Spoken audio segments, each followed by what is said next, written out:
और लोकार्पण करके यहाँ आया हूँ।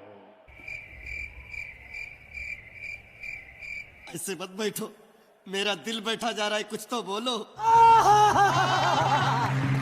तो भैया देखा, लगता है एक बार फिर किसी ने मोदी जी के टेलीप्रॉम्प्टर का तार खींच लिया, क्योंकि देखो एक बार फिर ये वंदे भारत ट्रेन की तरह भटक गए। लल्लन भैया यही नजारा देखकर तो मुझे कल से नॉन स्टॉप हंसी आ रही है, क्योंकि जो दूसरों को कहते फिरते थे इधर उधर बालक बुद्धि, टेलीप्रॉम्प्टर के बिना उनकी ही खो जाती है शब्द बुद्धि। बताओ अब एक बार फिर लोग इन्हें अनपढ़ राजा और चौथी पास कहकर मजाक उड़ाएंगे, क्योंकि बिना टेलीप्रॉम्प्टर विश्वगुरु ऐसे हो जाते हैं जैसे बिना चखने का दारू। और लल्लन भैया मुझे तो लगता है कि शायद इसीलिए मोदी जी कभी प्रेस कॉन्फ्रेंस नहीं करते, क्योंकि बिना टेलीप्रॉम्प्टर तो ये मुस्लिम घुसपैठिया और मंगलसूत्र वाला भाषण भी नहीं दे पाते। भैया इसीलिए तो लोग घनघोर बेइज्जती करते हुए ये कहते हैं कि लगता है टेलीप्रॉम्प्टर भी झूठ और जुमला सुनते सुनते हो गया है बोर, इसीलिए हर बार लेता है 56 इंची से नाता तोड़।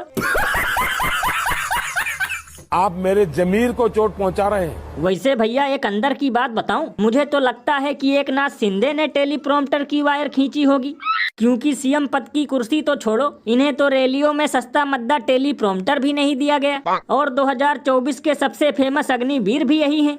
ये बिल्कुल सही कहा आपने। वैसे भैया मैं तो बीजेपी वालों से बस यही कहना चाहूंगा कि चाहे देशवासियों को देना बंद कर दो 5 किलो राशन, लेकिन टेलीप्रॉम्प्टर बढ़िया लगाया करो जब विश्वगुरु दे भाषण।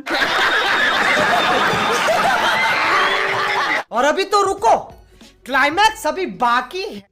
गाय काटने की हिम्मत नहीं होती थी, आज हम दुखी हैं। हमारी सरकार में प्रतिदिन 50,000 गाय कट रही हैं। ये अधिकारी गाय का पैसा खा रहे हैं, इसका मतलब ये है भाई हमारी हत्या भी करा सकते हैं। आज जो मैं बोल रहा हूँ इस बात पे, उसकी तैयारी भी कर चुके हैं। ये सब क्या देखना पड़ रहा है? अच्छा है मैं अंधा हूँ। तो भैया सुना, ये यूपी के बीजेपी विधायक नंद किशोर गुर्जर हैं, जिनका कहना है कि हमारी सरकार में रोजाना 50,000 गाय काटी जा रही हैं और ये अधिकारी गाय का पैसा खा रहे हैं। तो लल्लन भैया इसमें चौंकने की क्या बात है? जब बीजेपी वाले दबाकर खाते हैं बीफ कंपनियों से चंदा, तो फिर काहे नहीं होगा राम राज्य में गौकसी का धंधा।